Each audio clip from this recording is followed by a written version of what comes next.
Info anyar, jangan lupa like and subscribe di Info Anyar. Kisah pesugihan mematikan usaha soto tetangga dengan kepala kambing diambil dari kumparan.com. Pesugihan. Seperti biasa, Biasi sudah bangun sejak dini hari. Ia mempersiapkan semua bahan dengan berdagang soto pada pagi hari. Biasanya, para karyawan pabrik atau anak sekolahan akan membeli soto Biasi, dibantu ponakannya yang biasa dipanggil si Nona. Biasi melakukan semua persiapan mulai dari motong-motong bawang, menggoreng kerupuk, tempe, menyiapkan kuah, hingga mengelap-ngelap piring. Semua persiapan itu rutin dilakukan sejak pukul 4 pagi. Hal itu agar pada pukul 6 pagi dagangan soto Biasi telah siap untuk dijajakan pada para pembeli. Menariknya, Biasi tidak hanya menjual soto, ia juga menjual rokok dan aneka minuman.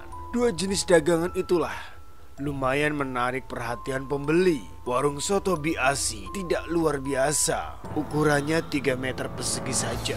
Dinding campuran antara semen dan triplek. Atapnya dibuat dari asbes yang jika masuk di tengah hari, suhu di dalam ruangan akan menjadi panas. Tak ubahnya sauna di Korea.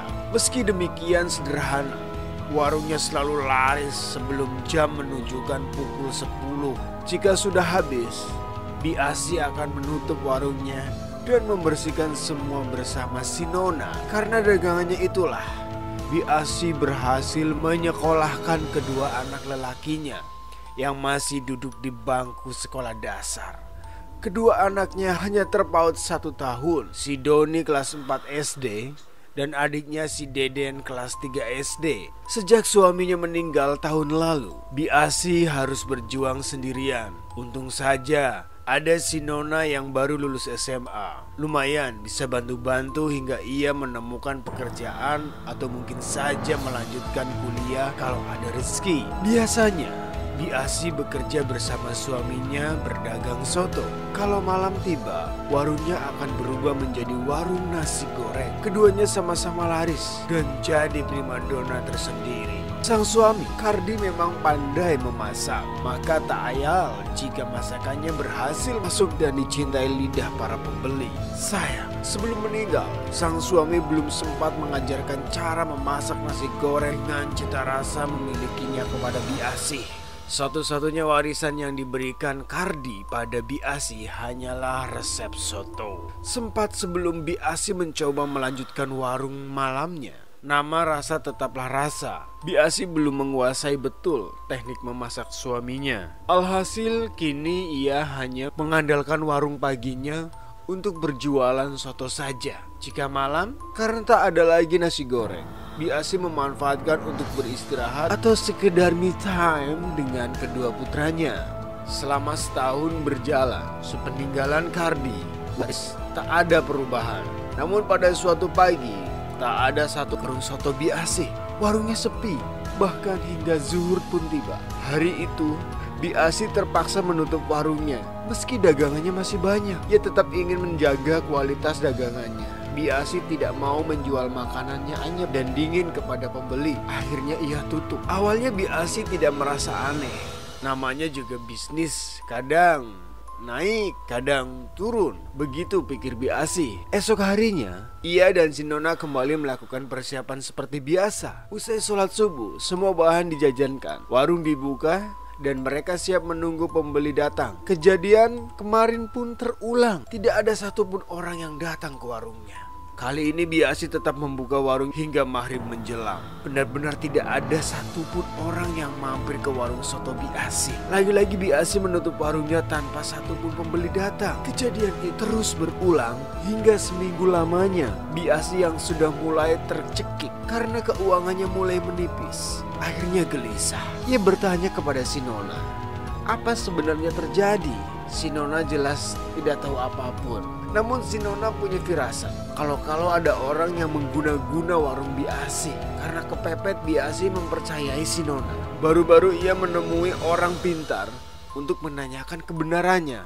Esok pagi Biasi tidak dagang. Ia dan si Nona mengajak meliburkan diri karena hendak pergi ke salah satu orang pintar terkenal. Jaraknya harus ditempuh untuk pergi ke rumah sang orang pintar sekitar 12 km. Lumayan jauh. Singkat cerita, mereka bertemu dengan sang orang pintar. Biasi kemudian menceritakan apa yang belakangan ini terjadi kepada warung sotonya. Sekejap sang dukun memejamkan mata sambil merapal. Setelah selesai melakukan ritual, sang dukun mengatakan kepada Biasi bahwa warungnya telah diguna-guna, atau lebih tepatnya ada pesaingan yang menggunakan pesugihan agar warung lain tidak laku. Sontak Biasi pun kaget. Ternyata selama ini warung telah diguna-guna. Ia kemudian bertanya kepada sang dukun apa yang harus dilakukan agar guna-guna tersebut lepas. Sang dukun memberikan jawaban yang cukup mencengangkan. Katanya Biasi harus menyiram warungnya dengan air kencing dari seorang anak perjaka. Hal itu agar dedemit yang mendiami warungnya pergi. Biasi pun menyanggupinya. Setelah membayar mahal, Biasi pulang dengan semangat. Sampainya di rumah, Biasi menyuruh si Doni untuk kencing dan meminta air kencingnya. Maghrib belum tiba, Biasi pergi ke warungnya ditemani si Nona menyiramkan air kencing Doni ke seluruh sudut warungnya. Tak ada satupun yang terlewat. Jika kehabisan, Biasi akan meminta lagi air kencing kepada putranya. Setelah semua tersiram, tiba-tiba bau busuk tercium di salah satu sudut warung. Jantung Biasi dan si Nona seketika berdegup kencang. Dengan terpaksa berani, mereka menghampiri sudut tersebut. Betapa kagetnya mereka melihat ada kepala kambing yang dibalut kain hitam di warung mereka.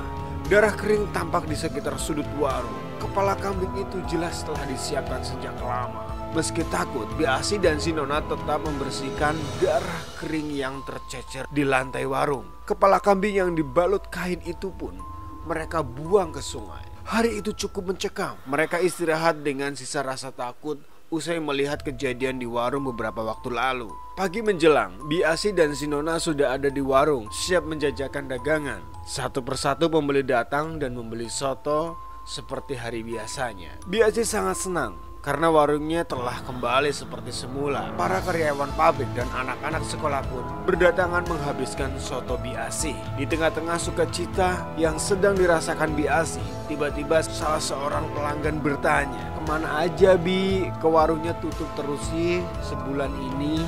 "Iya betul, saya mampir terus ke sini tapi selalu tutup." "Memang Bibi pergi kemana?" kata yang lain yang menimpali. Dan begitu seterusnya. Pertanyaan dari para pelanggan membobardir Biasi karena sama-sama menanyakan kenapa warung Biasi tutup selama itu, selama 1 bulan ke belakang. Tulisan ini hanya rekayasa. Kesamaan dan tempat dan kejadian hanyalah kebetulan belaka. Info anyar diambil dari kumparan.com. Terima kasih. Info anyar, jangan lupa like and subscribe di Info Anyar.